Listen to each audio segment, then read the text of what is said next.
Welcome to the Rim Break Rodeo. We hope this video helps. You begin by protecting your data, so back up contacts and photos first.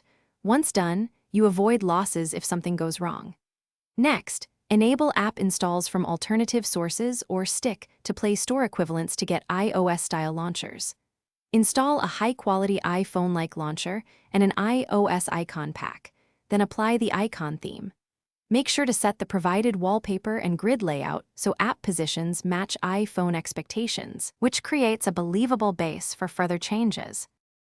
Once the launcher is set, install a Control Center app and an assistive touch replacement, then grant accessibility permissions so gestures work reliably.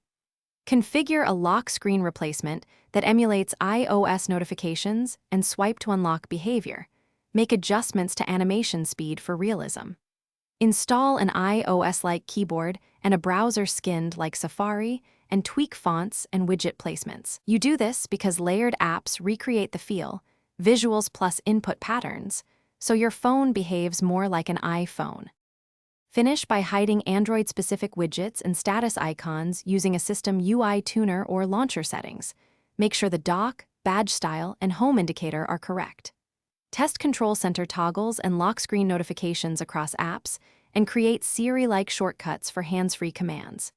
If things go wrong, clear the app cache, disable or uninstall the theme apps, and restore your backup if necessary. This quick rollback prevents permanent changes and lets you reapply the steps cleanly after troubleshooting. Thanks for watching. Consider subscribing if we helped you.